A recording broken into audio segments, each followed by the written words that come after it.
All right, we are back and we've got the coroner with us, so introduce yourselves and the floor is yours. Okay, coroner, Tori Danner, Bannock County Coroner. J.R. Farnsworth, Chief Deputy Coroner. It's been a day. Anything special you want to talk about? Well, I guess let's start off first. Do you guys have any questions? I'm sure you guys have looked through it, correct? That might just be the easier way to go about it. Okay, highlights are, I mean, overall, budget pretty well stayed the same, other than we had total increase in 4.8% increase for professional services and operating supply. That's, you know, just based on those increases, rather. Other than that, we tried to keep everything about the same. You'll see there is on total B budget, there is 103% increase. That is due to building costs. We put the building cost in there as well, based on what we've got for, I don't know, The estimate for the prospective master numbers. plan. Yeah, based on the estimate that we've already went over. So there's 300,000 budgeted this year. Whatever won't get used will roll forward, Correct. potentially for that building. I'm not here. Denied. We're gonna explode. Denied. See if that works. Your professional services, is that your autopsy cost? That's correct. That covers autopsy, toxicology, anything like that. So you're assuming kind of flat autopsies next year? I'm sorry. You're assuming flat on your autopsies? Same number. Yes. Yeah. I mean, we did a 4.8% increase on professional services overall. That's autopsies and toxicology. So between the two, there'll be an increase. And he hasn't used the full budgeted amount. No. For the last couple of years, it's been very close. Yeah. So if he actually uses projected, what we're at 6 months to date, that would be the 87. Okay. It's hard to know. That's one of those, Yeah. It's, You don't want to budget high because that sends a bad signal. that's the only one that you just do this way. You're like, Drumming up business. yeah. But other than that, really the big change is just the building. As far as what we can see in the future, we talked about, we had vehicle issues, but I think right now we're just kind of holding steady on that. We just wanted to bring it up as just informationally. The goal is to wait until next year on the vehicle because it's already scheduled to cycle out next fiscal year, not this fiscal year. 27. Yeah, It sorry. sounds weird. We're talking next fiscal year and it's 26. Okay, and all right. I just thought I'd clarify. 27. In yes, 27. Because we're Um, talking next year, but the following year. Yeah. I was the fiscal year in question. But I think that we're just gonna try and push through with what we got and keep it on the schedule that it's on. We just wanted to bring it up just to make you guys aware. We've had issues, but it's not been to the point where we're like, yeah, we need to cycle out of it. We talked about possible, I don't know, planned.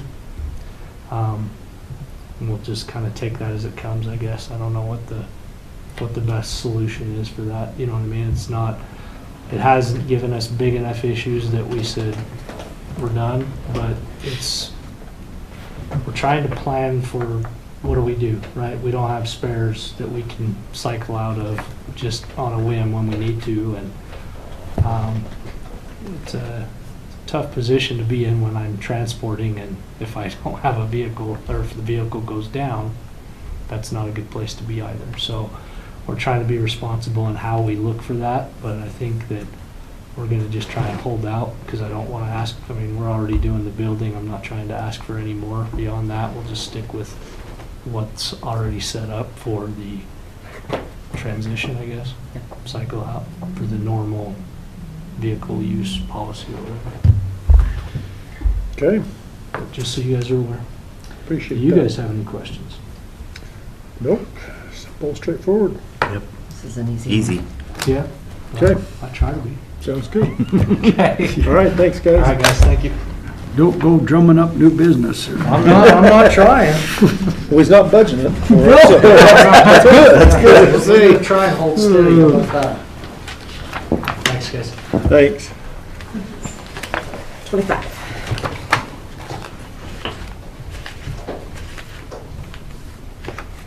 Come on up. Ready? Yeah. Okay.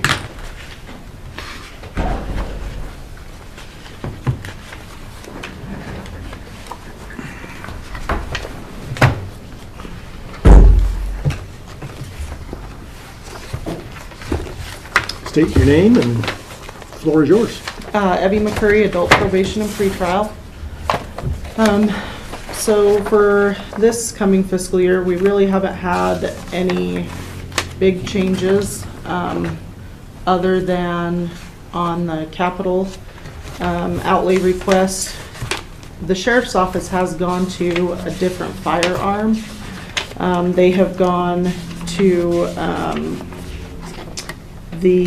from the current .45 caliber to the 9mm. It is less expensive for ammunition, and it's a lot lighter, easier to carry, and to do the training with. And so that was one thing we wanted to look at in our department, since all of our training is through the sheriff's department, to stay consistent with their training policies and protocols, so that we're all carrying the same weapons there. I did do, if you'll see in the firearm transition costs, they will do a buyback. Every one of my POs would be interested in buying their current firearm. They would give us then that would be $250 that would be per firearm, so we could put towards that, which would bring the cost down. Or they would do a buyback of $200 per firearm, and that would bring the total cost down too. And this quote is through the same place at the sheriff's office. I went through Sheriff Manu and talked with them ongoing through the Salt Lake Wholesale Sports. So this is at the same place that the sheriff's office has gone through to get all of their firearms and ammunition. Other than that, nothing really different, except for on the uniforms. We do have a new female PO. So just getting her measured for Kevlar for a vest. And everybody else, though, thanks to last year's budget, we're up to date on all of our tasers. We're up to date on Kevlar for everybody. So it would just be adding that, getting that new PO fitted for hers. But there shouldn't be any additional costs with switching to a new firearm, except for holsters, which you're looking at like $15 to $20 a piece. That's all. Well, Any you're questions? simple. What's that? You're pretty simple. Yep. Pretty easy. Okay. Well, I don't have any other questions. It's No, pretty simple. you and I visited pretty good the last time over there. and Yeah. Answered all my questions. So All right. Okay, well, thank you. Easy peasy. keep us out of trouble. I'll try. I'll do my best. You want to grab Matthew? I'll send a text over to Matt. Yeah. Well, if we do, Matthew's gonna have health insurance, liability insurance plus his budget. So if Seth just comes at 3:30, Okay.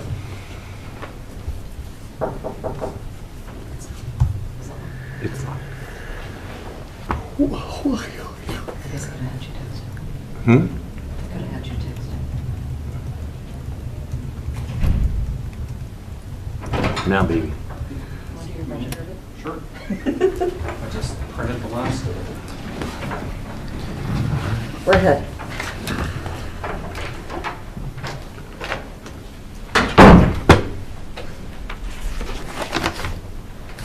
Hello. Do I need to announce myself? Yep. Okay. Are we on?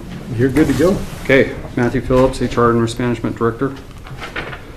I don't know what you want me to, do you want me to go over the line item first or this summary or? Just do a highlight of your line items, and then you can do your summary if you want.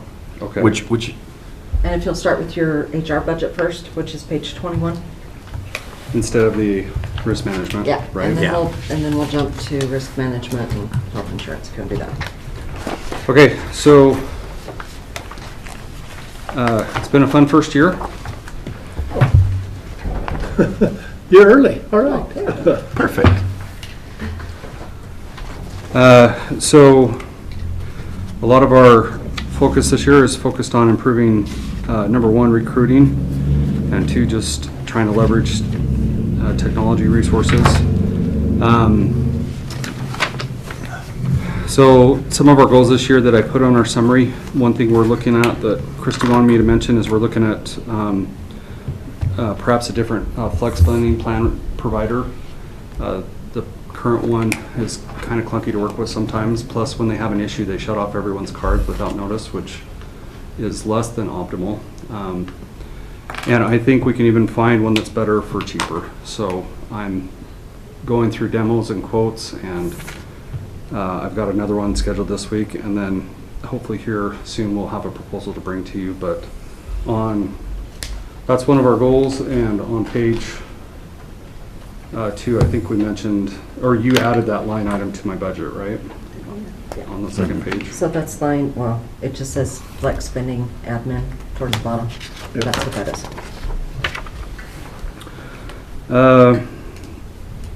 And that came from county operations, so we zeroed that out.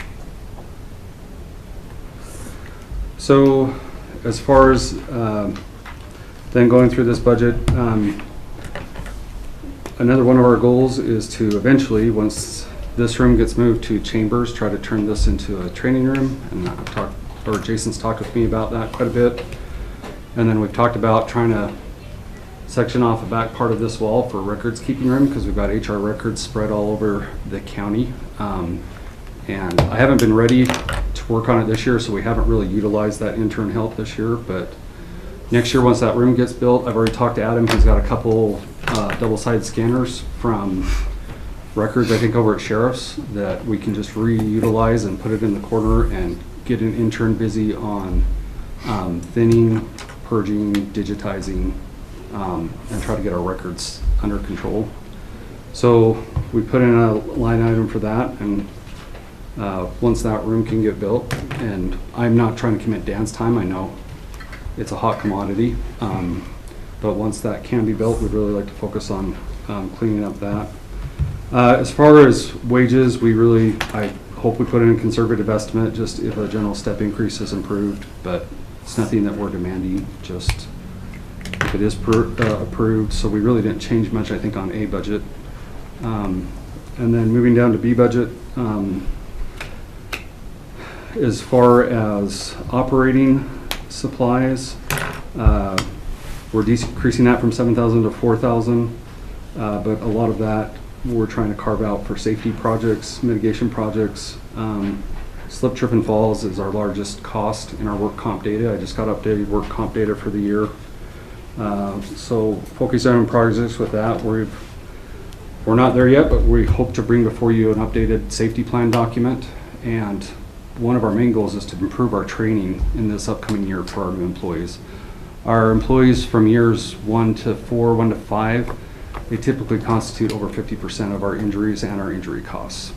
So we're trying to improve our training by improving our safety standards and training on those standards. So that's what a lot of that will be saved for. As far as software support, there's several different systems that we're utilizing and would like to continue utilizing. We're utilizing Applicant Pro, which has been absorbed by their parent company, which is now called iSolved ATS. On our summary sheet here, we've really been working on configuring that to work well for us. We got over 2,700 applications through that software last year, which is averaging around 23 applications per posting. This year we're up to 24, maybe we'll get up to 25. And in general, that's very important in recruiting. want to hopefully start with a pool of 25 to 30, narrow it down to 5 finalists, do your interviews, and it's hard to do that when you start out with a hiring pool of 2 to 3 people, which is what I feel we kind of walked into. So we'd like that to continue, and we also feel like we've made a lot of progress with recruiting. For the first time ever, the sheriff's department was fully staffed for at least 1 day or 2 days. I was gonna say, don't say that very loud, but okay. Yeah, no, we don't. The number of postings open has gone from probably 12 to 15 to now we're down to 5 today. Now that we've kind of got through our new hires. So we really try to utilize that the best we can. A module that we added on that we're soon to beta test. Actually next week, or this week, we're planning on beta testing it because they just finished a additional configuration request for us, is just having their onboarding paperwork done prior to showing up and in typed form. So we can send out an email to them, they can complete most of their orientation paperwork, and that's so that we can spend not an hour doing paperwork during orientation, but again, rather focus on more safety training. So that, like I say, we're beta testing that with an administrative employee this week, and we'll see how it goes. So, but that project's starting to come online. Harris Forms, we use them for our 1095 tax filing, and we have the last several years, so I think that can continue. And then Job Form, we use for different surveys, but I'm soon to bring before you a proposed exit survey form. I'm so tired of handwriting these things already, and I'd rather just put it in written form, or the few people that we can't get a hold of and just kind of walk off or leave, I can send it to them in a survey format. They still might not fill it out, but I'm trying to digitize that process as well. So that's what I'm using that program for. The rest of it I think is, pretty standard. As far as training, that's been a focus this year too. Tried to develop a leadership forum training series. And so we've used Black River Performance Management. So I'm saving half of that budget for leadership training. The other part is through Knowledge City. Me and the assessors department, we've been developing a learning path for their DMV and assessor folks. And we should have that coming online in July. We just did a second revision of it with Anita's input. I'm not going to release it this month. She's far too busy. But once she gets unbusy next month, we'll start rolling that out with her team. We may save some for DISC assessment, personality assessments that we've used in the past, although I think I'm just reordering some right now, so we may not even need that. But I think it's been productive. It's not easy to put together trainings, but I think it's helped at least some in our leadership group. Moving on to the second page. Cellular phone for me, dues. Josh has one of his certifications renewing this year that we'll need to pay for. Same page. His is just bigger font. Oh, sorry. You're good. He got the big font? Yes, he did. Oh. And then one change I am asking, or one addition I am requesting this year, is to create a recruiting line item. Me and Emma and Josh worked this year to update quite a few of our recruitment flyers. So this was one for the sheriff we worked on, and we constantly usually update this general one. But I think it's at the point now where really it'll just be Josh be reordering them, and I don't think she thinks she needs that in there. So she offered to transfer $1,500 of her budget to us. Plus, I think recruiting is such a core function for an HR department. Not to have a recruiting line item seems different to me, and I think it's one of the main functions we've got to do. Plus, we really had good, I think for the most part, good results doing our first spring hiring fair. Yeah. Commissioner Huff, I think you were there. Yeah. We want to do a couple more, or just attend a couple more. We don't want to go to 50 a year, but maybe 4 or 5 a year. So having a line item for those sorts of events, I think is helpful. This is probably the first year we're I don't think we're scrambling as much on our seasonals, and hopefully we're going to avoid using temp agencies for that like we have in the past. So I think it's been productive to attend at least some of those job fairs and have our name out there. And then, you know, if we can find a vendor that will do it cheap enough, we could add YouTube shorts to some of our online advertisements, just to get more interest. So that is a new request, but I think it's important for a HR department to have a recruiting line item, just so that, and that's one meeting that we never hardly ever skip. I have a recruiting meeting with my partner or my HR professional every week, and we go through and we try to evaluate every single position. If we need to change something, we change something, because again, try to have that a focus so that our departments are staffed and they can operate the way they need to operate. So, so that's the new request. We got the flex spending we've talked about in there. Wellness, I'm actually requesting a decrease. We've been able to locate enough free resources. We partner with Healthy City. There's really two ways to go with wellness programs, which is we've kind of gone the, hey, let's identify free resources and small prizes that we can do.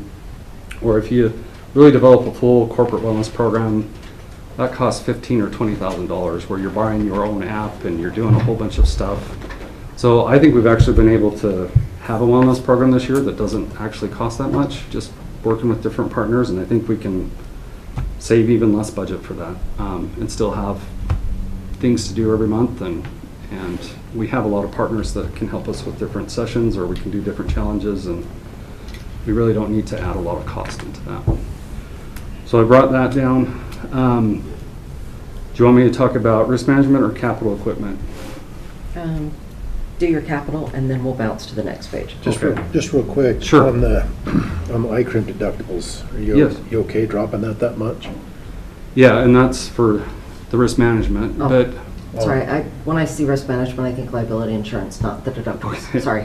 so, yes, I am. ICRIMP last year, they changed their deductible structure. It used to be $5,000 for auto and property each, and they changed it this past year to be $10,000 for property and $1,500 for auto. And that is more typical, and it really swung in our favor because most of our incidents are auto related, because we have so many you know, deputies and road and bridge and everybody out there in a vehicle doing what they're doing. And so it lowered, really in a lot of ways, our highest incident event, which is with automobiles. Okay. So we left it where it was last year just to see how this new format would work. But so far I think it's been in our favor in keeping our deductibles lower. Okay. When we have property events, yeah, they're always gonna cost more, but knock on wood, they've been fewer and far between. So yeah, what I was thinking is we could shift some of that to help pay for our ICRIMP policy increases this year. And that's why I which- was just curious with I knew ICRIMP was going up, so I just didn't know if there was a correlation between that and the others. Yeah, and Josh even thought we could go lower, but I was like, well, let's still make sure that that's the case next year.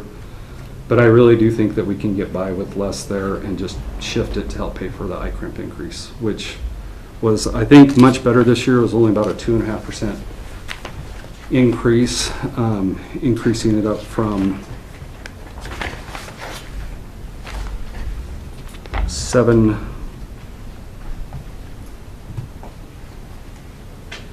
I think it was around the 790 range, and now it's up to 815.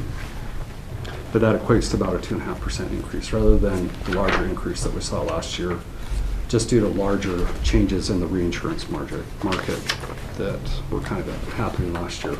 It seems like it's kind of normalized a little bit this year.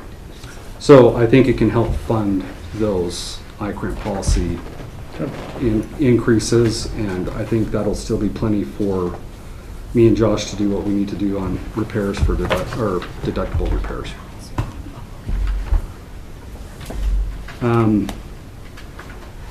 But yeah, as far as capital, if we do make a new training room eventually, I talked to Adam, and he said that of all the equipment that's gonna go in the chambers, probably this expensive camera is gonna get moved, because it's high quality, and he thinks we could just get by with $1,000 like Al type device if we ever decide to record any of our trainings or stream them. So that's $1,000 of it, and then I don't know, and then I budgeted in for a podium with speakers in it in case we can't get speakers in here in the ceilings. That I haven't talked to Dan about. He's been pretty busy. But that's less of a concern. Really, the camera, I think we've got to get a new camera in here. If you guys run off with yours, basically. Okay. Which I don't blame you. To figure out how to build that wall. We might need to budget for the actual wall. See if that's gonna be in Dan's budget or where we wanna throw that. So maybe when Dan comes in for his Yeah, we'll ask him meeting, where we he can wants see it. roughly how much, and he may already have it built in. I've talked to him about it, and we've met in here, so I think he's got an idea. Okay, good. I just wanna make sure it doesn't get missed. But yeah, thank you. In talking to Adam, I'm fine reusing TVs. Like, we're not trying to be high maintenance on it. We can reuse equipment, and whatever we can get. He just thought that the cameras were for sure going with you, so.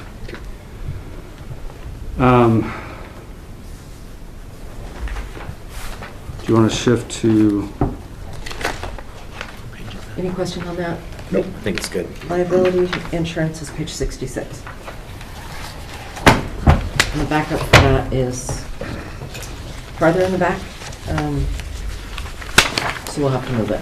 But I can do that in the morning before we do budget. yeah, and it's much what we've talked about. Where the previous policy was 790, this upcoming year, the estimate we got from my crimp was 815. I did put in there an estimate for property acquisition. They may charge us more if the YDC building is assessed and valued. Oh, okay. You know what I'm saying? Just as we bring new property online. We are getting ready to drop the Lander building off. What's that? We are getting ready to drop the Okay. Lander building off Yeah. because that just sold. So, we keep yeah, that in mind. did they call you yet about that? No. The title company? No. It's done. But I haven't been in my office, so. Yeah, it's done. And property acquisitions is more, that's a line item for capital items that we're gonna buy. So in Right. this case, we would just I add don't- it to the however you want 480. it. We Yeah. just add it to the 48501 line. 501, okay. Yeah, yeah, So if you want to amend that, and okay. And I just thought increase it in case. where we have all this property coming online and getting added onto our insurance property, we might want to have a little buffer in there. Yep, Because iCrimp may, if we send them enough, hey, we've got this new property and this new property that we need to insure, they'll probably revise the premium. we may need to add that into a different spot because statutorily I can only budget for the actual premium. So we might just add that into maybe with your, I'll figure it out. Okay. That was the intent. So if it needs to go in a different light on, that's fine. Just, Yes, okay. I thought that's something, And we might know by the time we set the clerks, maybe we can know that information Yeah. and see if they'll add it. absolutely. So I think that addresses iCramp unless you have any questions there. It is what it is. Mhm. That one is. And then just down here on the health trust, appreciate last year accounting gave us a line item to split out admin fees from the claims cost. So the fact that it was 0 last year and that it's 900 plus this year, it's just because we've done a little bit further Better estimate. parsing out of that information so that from year to year now, we can try to start to track our admin expenses associated with our health plan. And that would include the TPA claims, admin fees that we get from Blue Cross along with the insurance agencies, commissions, brokerage costs. So most of it's with Blue Cross of Iowa. And we have started to reconcile Blue Cross a lot closer we were able to identify about $5,000 in fees this year that they didn't realize were duplicative, so we're trying to manage that part of the health trust closer as far as admin fees, so. Any questions you have for me? No, looks pretty straightforward. Anything? Nope, looks good. Okay, thank you. Thank you for all your efforts on the training program. I think it's Yeah. paying off. Yeah, I think it's been good. Okay, thank you. Thanks, Matthew.